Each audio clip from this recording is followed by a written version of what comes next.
오늘 우리에게 주신 하나님의 말씀은 마가복음 10장 42절에서 45절 말씀입니다.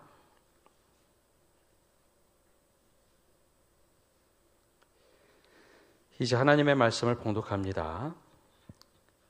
예수께서 불러다가 이르시되 이방인의 집권자들이 그들을 임의로 주관하고 그 고관들이 그들에게 권세를 부리는 줄을 너희가 알거니와 너희 중에는 그렇지 않을지니 너희 중에 누구든지 크고자 하는 자는 너희를 섬기는 자가 되고 너희 중에 누구든지 으뜸이 되고자 하는 자는 모든 사람의 종이 되어야 하리라. 인자가 온 것은 섬김을 받으려 함이 아니라 도리어 섬기려 하고 자기 목숨을 많은 사람의 대속물로 주려 함이니라. 아멘. 예수님께서 언젠가 제자들에게 질문하신 적이 있습니다. 사람들이 나를 누구라 하느냐라는 질문을 하셨죠. 제자들이 이런저런 얘기를 답을 하자 다시 한번 질문하셨습니다. 너희는 나를 누구라 하느냐?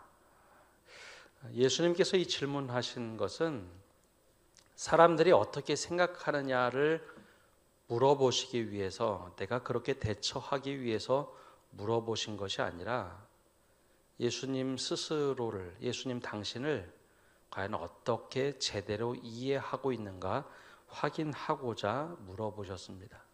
그때 기가 막히게도 베드로는 정확하게 대답을 하죠. 주는 살아계신 하나님의 아들이십니다. 그리스도요 살아계신 하나님의 아들이십니다. 라고 대답을 합니다. 그게 바로 예수님에 대한 바른 인식이죠. 그렇다면 오늘 우리에게도 이런 질문을 할 수 있습니다. 여러분, 교회는 어떤 곳입니까? 사람들은 교회를 뭐라고 생각하고 있을까요? 이 질문에 우리가 답을 할 수 있어야 합니다. 여러분, 사람들은 교회를 어떻게 생각하고 있을까요? 매력적인 사람들이 모인 곳으로 생각할까요? 아니면 편협한 사람들이 모인 곳이라고 생각할까요? 한 번쯤은 가보고 싶은, 닮고 싶은 공동체라고 생각할까요? 아니면 왜 저렇게 살까 하면서 약간 비난 섞인 이야기를 하고 있을까요? 우리 교회가 있어서 너무 좋다라고 사람들이 인식을 할까요? 아니면 우리 교회가 있어서 우리가 힘들다라고 이야기할까요? 예수님께서 만들고자 하셨던 공동체는 먼저는 제자 공동체였고 그 후신이 바로 교회 공동체입니다. 예수님은 어떤 공동체를 만들고자 하셨을까요? 바로 이 제자들의 모습이 우리의 전신이 되는 그런 모습입니다. 오늘은 3월 들어서 두 번째로 헌신과 섬김의 공동체에 대해서 함께 말씀을 나누려고 합니다.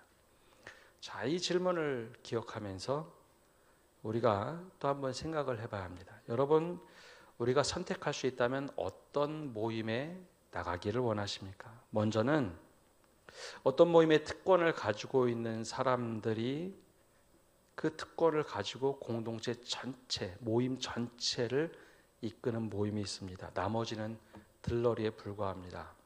그러면 그 모임에 여러분들 흔쾌히 참여하시겠습니까?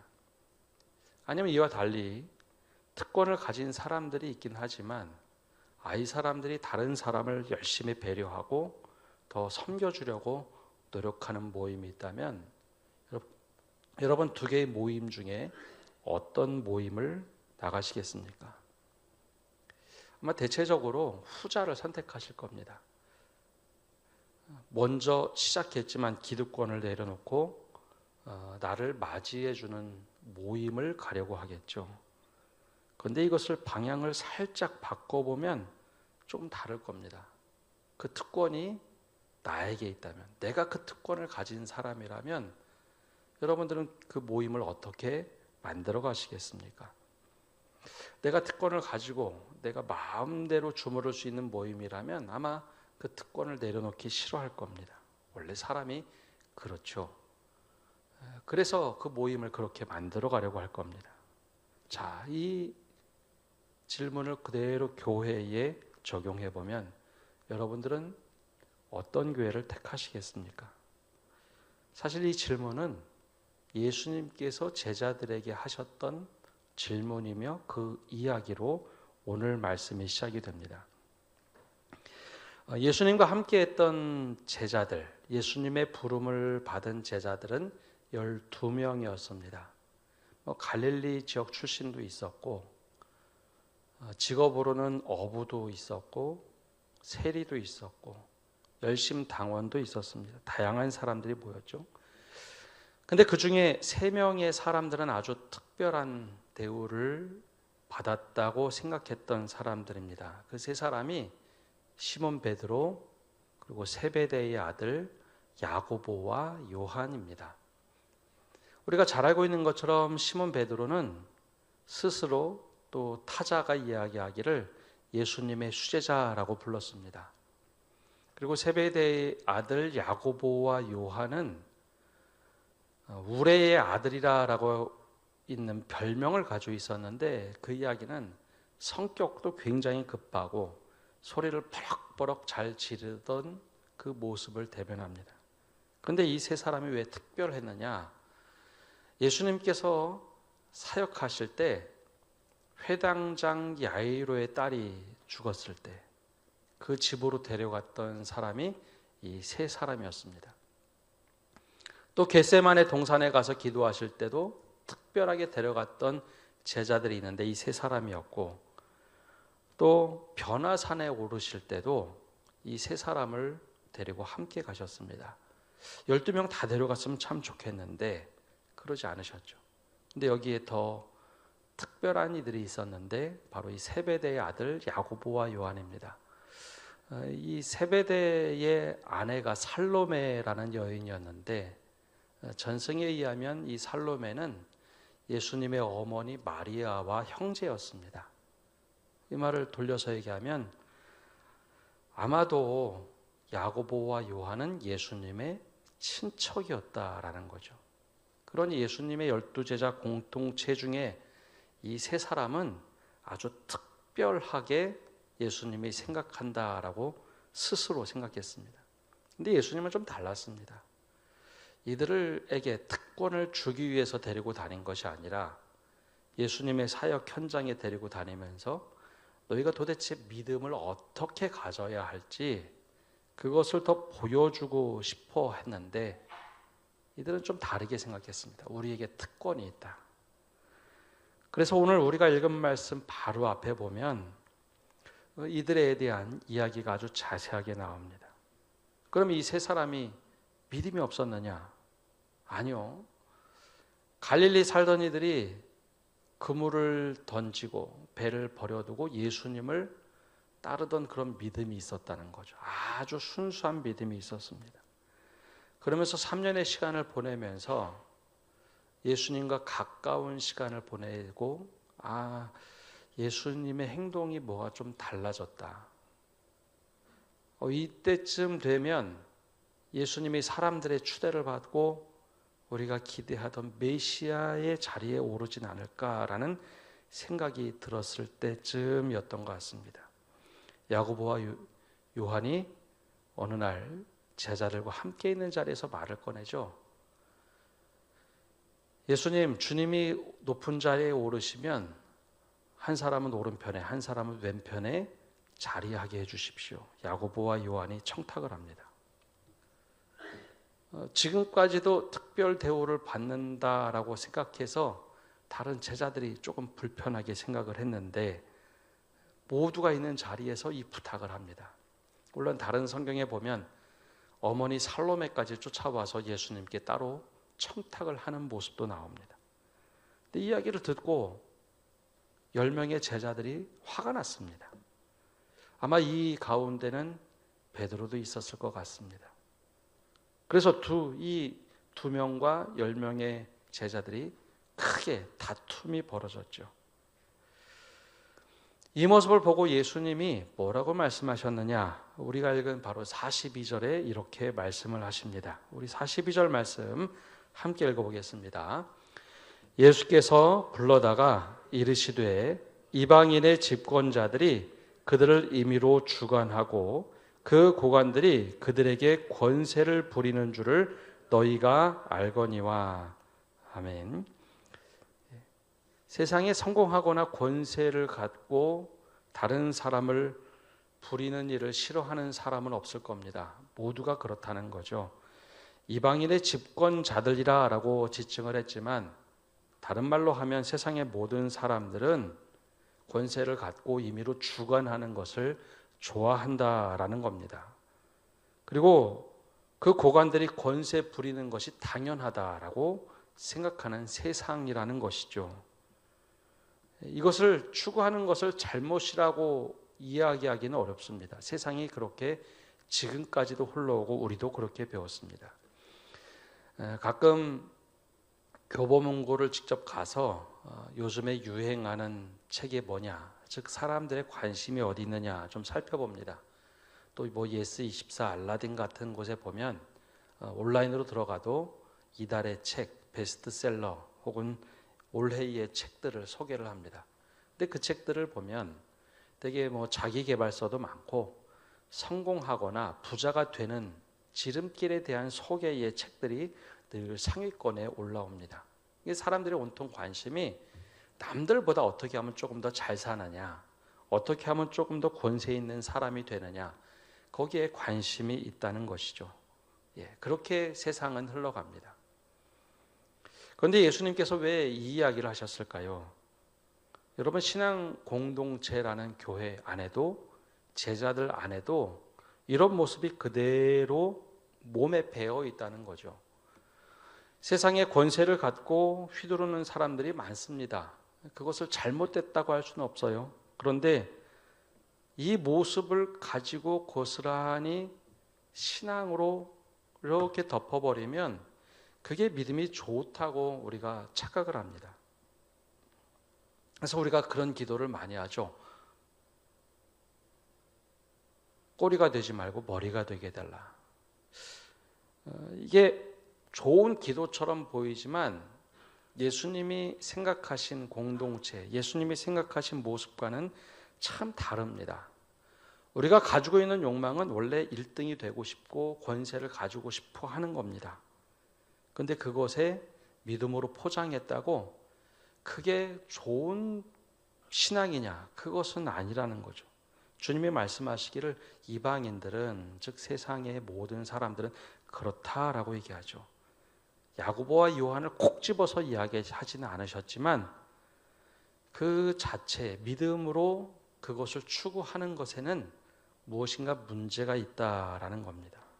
여러분, 내가 변하지 않았는데 믿음으로 내가 1등하고 믿음으로 내가 권세를 가지게 되었다라고 하는 것은 결코 좋은 모습이 아닙니다. 내가 변하지 않았는데 믿음으로 이렇게 됐다. 예수님은 그것을 칭찬하지 않으셨습니다. 원래 세상은 다 이렇다라고 규정을 하시죠. 그러니 교회는 그 모습을 그대로 가져야 되느냐? 아니라는 겁니다. 그러면서 예수님이 대전환되는 이야기 하나를 하십니다. 43절과 44절에 이렇게 말씀을 하시죠. 우리 함께 읽어보겠습니다. 너희 중에는 그렇지 않을지니 너희 중에 누구든지 크고자 하는 자는 너희를 섬기는 자가 되고 너희 중에 누구든지 으뜸이 되고자 하는 자는 모든 사람의 종이 되어야 하리라. 아멘. 여기에 대전환을 말씀하시는데 이렇게 시작을 합니다. 너희 중에는 그렇지 않을지니, 너희 중에 그렇게 하는 사람 없겠지라고 하는 말로 시작을 합니다. 한번 우리도 그럼 앞에 옆 분들과 함께 이야기 같이 나눠보겠습니다. 여러분 중에는 그렇지 않으시겠죠? 옆에 분들과 한번 얘기해 볼까요? 예수님이 아주 유머스럽게 제자들에게 얘기합니다. 너희 중에는 그렇지 않겠지? 그런 사람이 있다는 거죠. 제자들이 앞에서 다투는 것을 보았거든요. 야고보와 요한은 그런 사람이 되기를 원했습니다. 주님이 그 높은 자리에 오르시면 하나는 우편에 하나는 좌편에 앉게 해주십시오. 그래서 예수님이 한참 이야기를 하죠. 그 자리는 예비된 사람들이 있다. 그런데도 이 두 명의 제자들은 쉽게 받아들이지 않습니다. 어떻게 우리 외에 다른 사람이 그 자리에 설 수 있습니까? 예수님이 십자가에서 달릴 두 사람을 얘기했지만 이 두 명의 제자들 그리고 다른 제자들은 도대체 이해가 되지 않았습니다. 그래서 예수님이 이야기를 하시죠. 너희 중에는 그렇지 않겠지. 그러면서 하신 말씀이 교회는 제자 공동체는 달라야 된다는 겁니다. 누구든지 크고자 하는 자는 섬기는 자가 되고 으뜸이 되고자 하는 자는 모든 사람의 종이 되어야 한다라는 것을 규정을 하시죠. 즉 이방인의 공동체와 교회는 달라야 된다. 세상의 모습과 교회는 달라야 한다라는 겁니다. 예수님을 따르는 제자들이라고 뭐가 그렇게 달랐겠습니까? 예수님을 따를 때는 배와 그물을 던져버리는 대단한 믿음처럼 보였습니다. 근데 3년 동안 함께하면서 그들이 변하는 모습이 별로 없었고 세속적인 욕망을 가지고 오른편 왼편에 자리를 요구했죠. 근데 예수님은 지금 말씀하시며 너희는 그렇지 않아야 한다라고 말씀하십니다. 누구든지 크고자 하는 자는 섬기는 자가 되어야 하고 으뜸이 되고자 하는 자는 종이 되어야 한다. 이게 제자의 모습이어야 하고 교회가 그 모습을 가져야 한다라는 겁니다. 힘이 많은 사람이 권세를 누리는 교회라고 하면 그건 주님이 떠난 교회입니다. 주님이 꿈꾸시는 교회가 아닙니다. 에스겔이 보았던 환상 가운데도 성전에서 주님이 떠나죠. 그런 것과 같은 교회입니다. 권세를 부르는 사람이 많은 교회는 주님이 먼저 알고 성도들이 알고 주변이 알게 돼 있습니다. 먼저 눈치채죠. 왜 그럴까 교회가. 반대로 섬기는 분들이 으뜸이 되고 잘 베푸는 분들이 앞장서고 보이지 않는 곳에서 섬기는 교회는요. 먼저 주님이 아시고 우리 성도들이 알고 주변에서 알게 되어 있습니다. 흔히 말해서 공기부터 다르죠. 여러분 주님 앞에서 으뜸이 되고 싶어 하는 사람이 많은 교회는 즉 으뜸이 되고 싶어서 뭘 하는 사람들이 많은 교회는요. 제자 공동체처럼 이렇게 분쟁이 납니다. 야고보와 요한이 요구한 것처럼 우편에 좌편에 내 자리를 좀 마련해 주십시오. 그런 교회는 제자 공동체 안에서 분쟁이 났던 것처럼 그렇게 분쟁이 많이 날 수밖에 없습니다. 반대로 섬김에서 으뜸이 되고자 하는 사람이 세워지는 교회는요. 늘 평안합니다. 왜냐하면 그만큼 높아지려는 것이 아니라 낮은 곳에서 섬기는 사람들이 많기 때문이죠. 교회 지도자와 성도들이 나를 따르라. 나처럼 해봐라가 아니라 나를 따르라 라고 말을 하는 사람이 많으면 많을수록 자꾸 분란이 납니다. 근데 반대로 내가 섬기는 것처럼 닮아가라 라고 얘기하면 그 교회는 따뜻해져 갑니다. 주님께서 원하셨던 제자 공동체가 바로 이러한 모습이었죠. 사랑의 실천이 있는 교회. 그래서 예수님이 이후에 제자들을 섬기려고 제자들의 발을 서로 씻어주죠. 그리고 서로 발을 씻겨주는 것이 옳도다. 내가 발을 씻겨주지 않으면 나와 상관이 없다라고 하셨던 주님의 실천이 있던 제자 공동체입니다. 그래서 처음에는 내가 더 높고자 하고 내가 더 으뜸이 되고자 했던 제자 공동체였는데 사도행전으로 탁 들어가면 교회가 시작이 될 때는 좀 달라졌습니다. 어떻게 하면 더 섬길까? 그런 사람들이 으뜸이 되는 공동체가 됩니다. 바나바가 그랬고요. 교회 일꾼들을 세우려고 하는데 어떤 사람들을 세워야 될까? 성령이 충만하고 사람들에게 인정받는 사람들을 교회가 세우죠. 섬기다라는 말, 주님께서 말씀하셨던 섬기다라는 것은 식탁에서 시중 들던 하인들을 얘기합니다. 가장 집에서 낮고 힘든 일을 하는 사람들. 그래서 일반적으로 봉사, 섬김을 할 때는 디아코니아라는 말을 씁니다. 식탁에서 섬기는 사람들. 그래서 이 단어를 가지고 초대교회는 집사라는 호칭으로 불렀습니다. 디아코노스, 섬기는 사람들, 집사라는 용어를 거기에서 가지고 왔죠. 그리고 교회 모든 직분들을 섬기는 직분입니다. 얼마나 더 열심히 섬겼느냐. 안수 집사가 됐다, 권사가 됐다. 그러면 저 사람은 그만큼 많이 섬겼구나. 장로가 되었구나. 그러면 정말 잘 섬겨서 저런 직분을 가졌구나. 이게 바로 교회의 직분입니다. 여러분, 섬김이 많은 교회는 어느 날 하늘에서 뚝 갑자기 떨어진 게 아닙니다. 교회가 주님의 뜻을 따라서 그렇게 만들어가는 것이죠. 제자들도 처음에는 누가 더 높고자 하느냐 자리를 가지고 다투었습니다. 예수님이 돌아가시기 전까지 그 자리 투쟁을 했던 게 제자들입니다.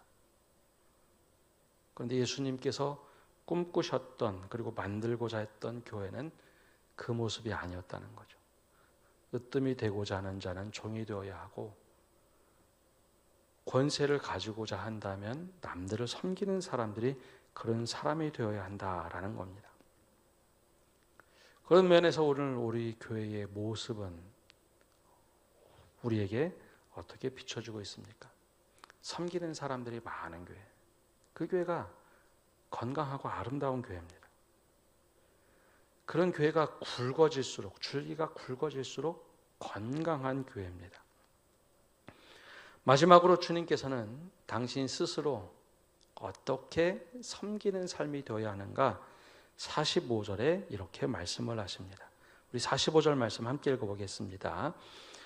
인자가 온 것은 섬김을 받으려 함이 아니라 도리어 섬기려 하고 자기 목숨을 많은 사람의 대속물로 주려 함이니라.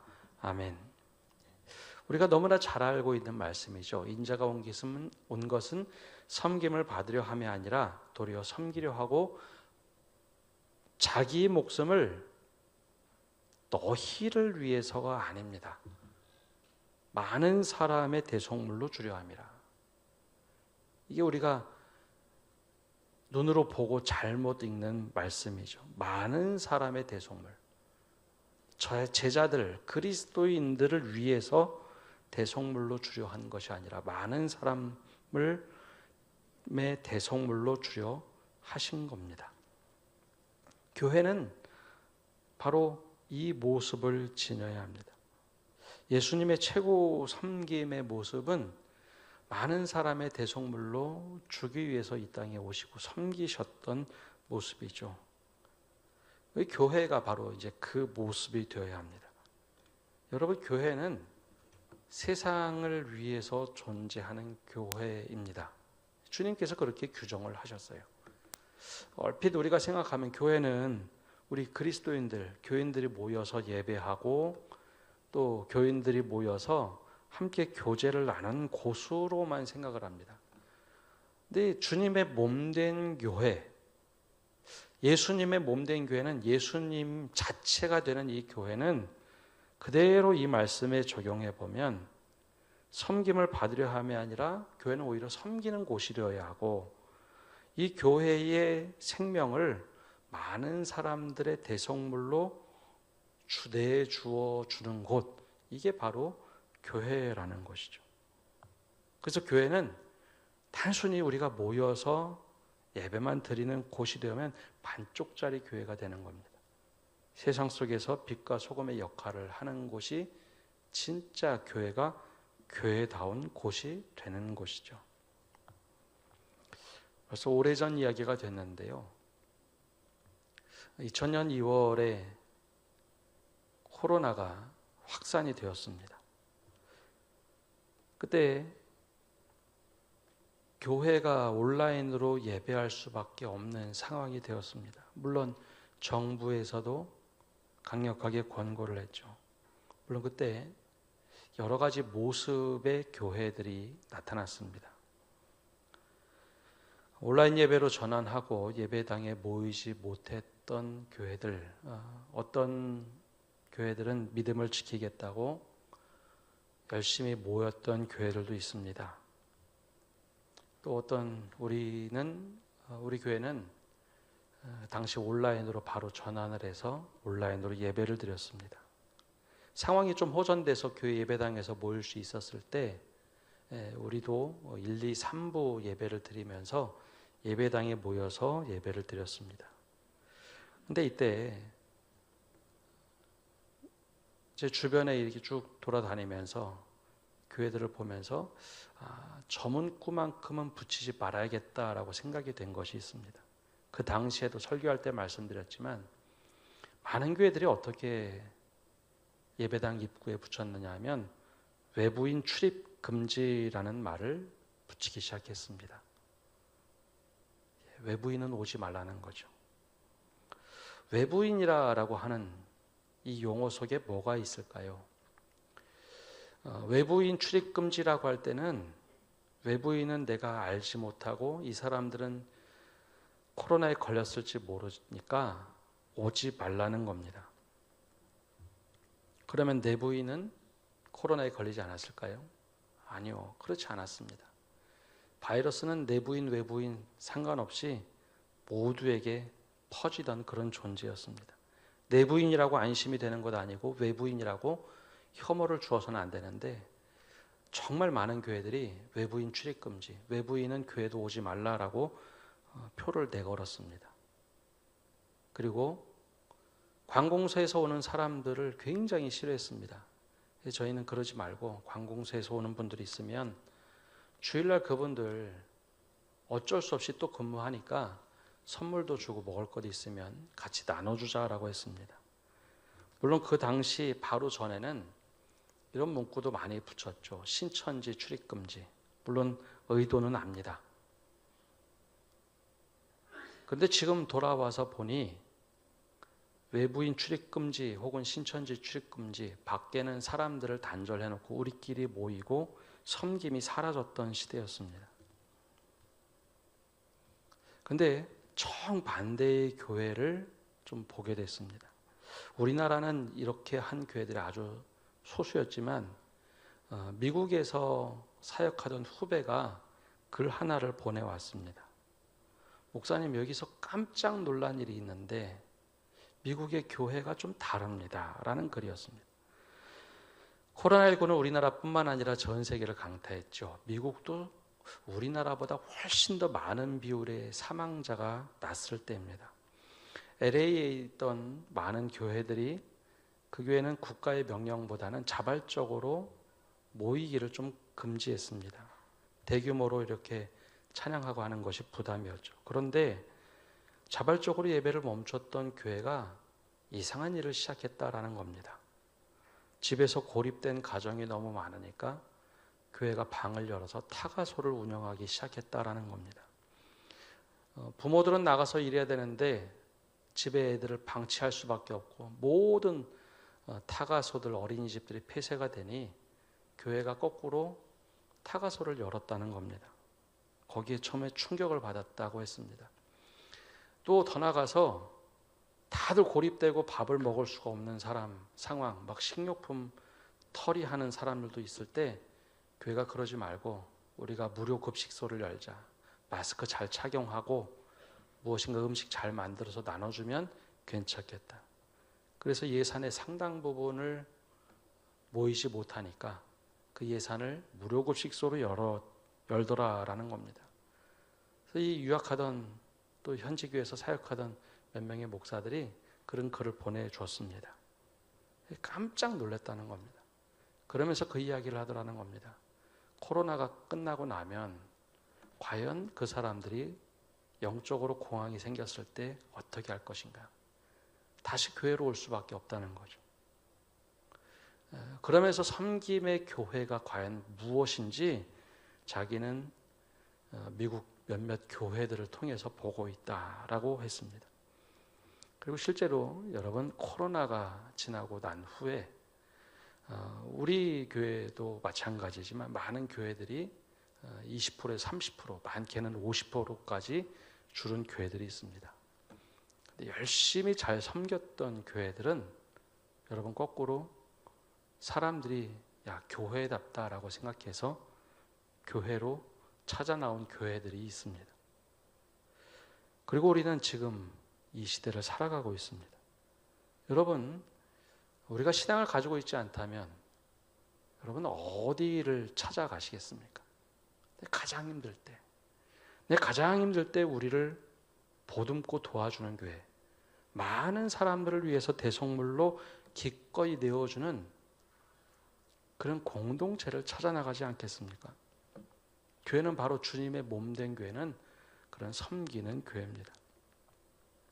홍천에 있던 어떤 교회의 이야기입니다. 그 교회는 처음부터 교회라는 타이틀을 걸기보다는 열심히 몇 명이 모여서 예배드리고 섬기기 시작했습니다. 열심히 정말 잘 섬겼습니다. 예수 믿으라는 소리 하나 없이 마을을 섬기고 열심히 섬겼습니다. 그리고 5년이 지나고 6년, 7년이 지나니까 마을에서 그분들에게 이야기했습니다.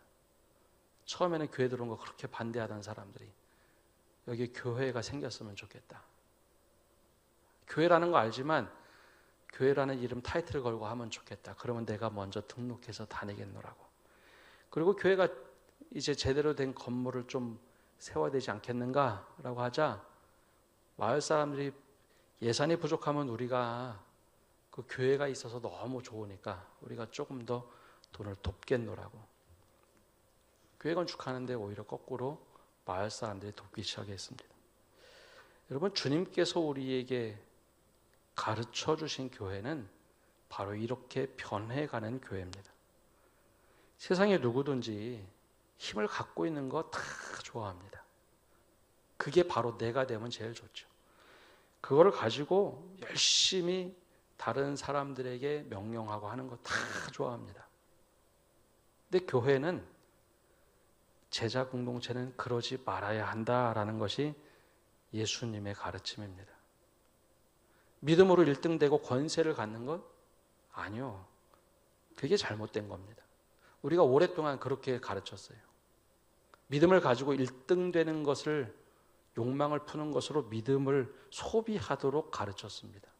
근데 예수님이 그렇게 말씀하신 것이 없습니다. 예수님은 그렇게 하지 말고 반대로 예수님의 뜻을 따라 으뜸이 되고자 하면 종이 되고 권세를 가지려면 섬기는 자가 되어라 라고 말씀하셨죠. 과정을 더 훨씬 더 중히 여겨졌습니다. 근데 우리는 믿음으로만 행동하면, 믿음이란 단어를 붙이면 괜찮다고 알려줬는데 뭔가 우리가 좀 잘못된 방향을 가르쳤습니다. 더 나아가서 주님의 몸된 교회처럼 섬기는 교회는요, 우리도 알고 세상도 알게 되어 있습니다. 많은 이들을 섬기는 교회, 그 교회가 진짜 세상으로부터 인정받는 교회입니다. 그리고 또한 고난에 함께 참여하는 교회. 우리는 지금 굉장한 혼란기를 보내고 있습니다. 10년, 20년 뒤에 여러분 어떤 교회에 사람들이 찾아오겠습니까? 정말 예수님처럼 살려고 부단히 노력하는 섬김의 교회, 그런 사람들이 많은 교회, 그 교회가 이 세상을 변화시키지 않겠습니까? 오늘 바로 우리가 바로 그 부르심을 받고 믿음 생활 오래 하신 성도들부터 섬김의 모습으로 변하는 것, 그게 주님께서 우리들에게 원하시는 모습입니다. 우리가 이 섬김의 공동체가 되기를 간절히 축복합니다. 우리 함께 찬양하고 기도하겠습니다. 우리 다 함께 일어나셔서 우리 함께 찬양하겠습니다.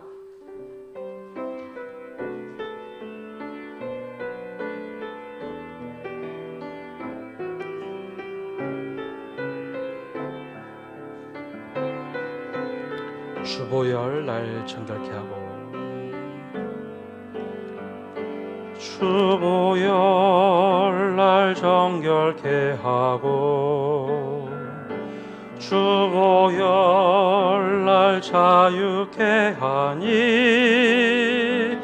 주 앞에 나 예배하는 이 시간 나의 모든 것을 주께 드리네.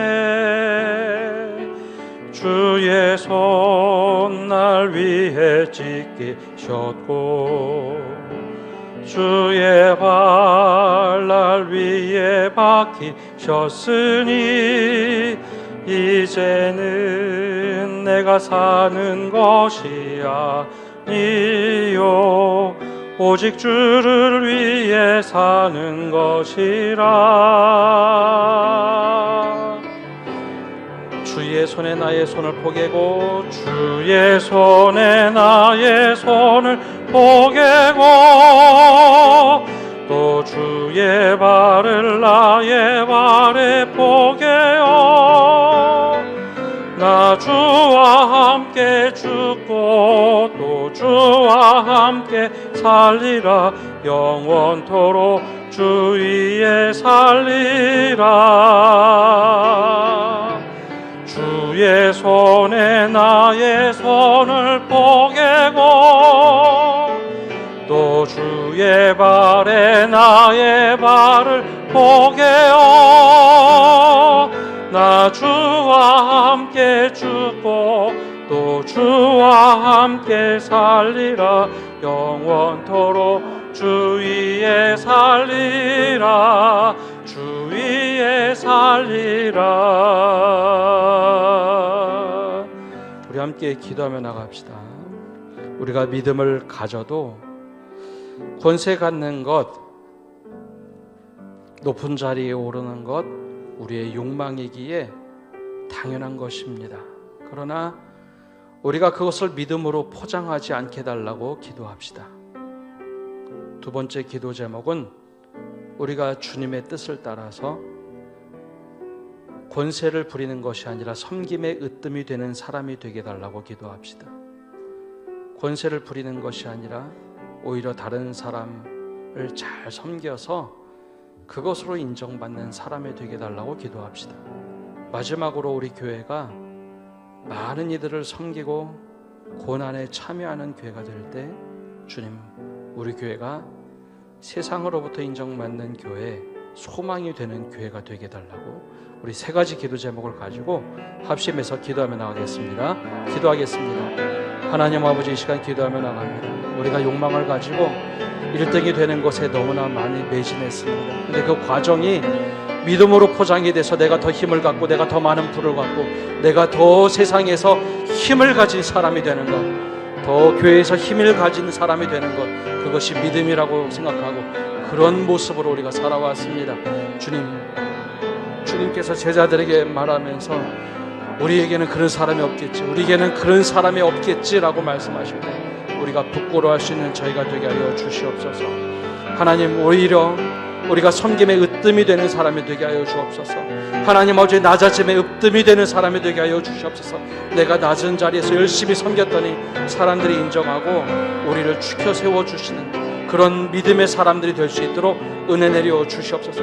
더 보이지 않는 곳에서 열심히 섬기는 사람이 정말 으뜸이 되고 하나님 높은 자리에 올라서 정말 섬기는 사람들이 세워지는 교회가 되도록 은혜 내려 주시고, 더 나아가서 주님처럼 하나님, 우리가 많은 사람들을 섬기고 사람들에게 인정받는 교회가 될 수 있도록 은혜 내려 주시옵소서. 때로는 우리의 모든 것을 가지고 섬겨서 하나님, 정말 그 사람들이 교회는 어쩌라고 이렇게 섬기느냐라는 이야기를 들고 주님처럼 많은 사람의 대성물로 내어줄 수 있는 그런 교회가 되도록 은혜 내려 주시옵소서. 그래, 우리 교회가 100주년을 맞이할 때는 지역에 우뚝 서서 이처럼 섬기는 교회가 될 수 있도록 은혜 내려 주시옵소서.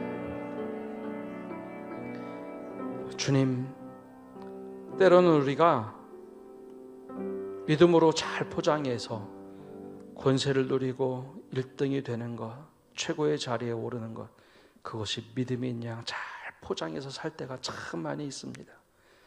예수님께서 제자들에게 우리에게는 이런 사람이 없겠지라고 말씀하셨을 때 우리에게 동일한 질문을 던진다면 우리가 부끄러워할 줄 아는 사람이 되게 하여 주옵소서. 더 나아가서 섬김의 으뜸이 되는 사람이 되게 하여 주옵소서. 우리가 으뜸이 되고자 하는 것이 아니라 열심히 잘 섬겼더니 사람들이 나를 인정해 주는 그런 모든 성도들 교회가 되도록 은혜 내려 주시옵소서. 그래요, 많은 사람들이 섬김으로 으뜸이 되는 교회가 되게 하여 주시옵소서. 더 나아가서 주님, 우리 교회가 많은 사람들의 대속물로 주님의 몸을 찢어서 주셨듯이 우리가 세상을 향하여 열심히 섬길 때 하나님, 이 지역에 정말 필요한 교회구나, 이 지역에 정말 소중한 교회구나, 사람들이 오히려 그 모습에 감동받고 교회를 찾아 나올 수 있는 주님의 몸된 교회 되게 하여 주시옵소서. 그리고 90주년을 넘어서 100주년을 맞이할 때 이 지역이 얼마나 소중한 교회인지 사람들이 사도행전 2장의 말씀처럼 하나님을 찬미하고 백성들에게, 사람들에게 칭찬을 받으며 날마다 구원하는 받는 사람들이 더하는 교회 되게 하여 주시옵소서. 이제 이 복음을 가지고 세상을 향하여 나갑니다. 주님, 우리 앞에 계셔서 바른 길을 보여주옵소서. 우리 곁에 계셔서 팔로 껴안아 지켜주시고, 우리 뒤에 계셔서 못된 사람들의 흉계에서 보존해 주시고, 우리 아래 계셔서 떨어지면 받아주시고 덫에서 끄집어내어 주옵소서. 우리 안에 계셔서 슬퍼할 때 위로해 주시고, 우리 둘레 계셔서 남들이 덮칠 때 막아주시고, 우리 위에 계셔서 복 내려 주옵소서. 이제는 예수 그리스도의 은혜와 아버지 하나님의 크신 사랑과 성령님의 교통하심과 위로하심이 오늘 예배를 드리는 모든 성도들 위에 온라인으로 예배하는 믿음의 권속들과 이 땅 위에 이제로부터 영원까지 함께 하시기를 간절히 축원하옵나이다. 아멘.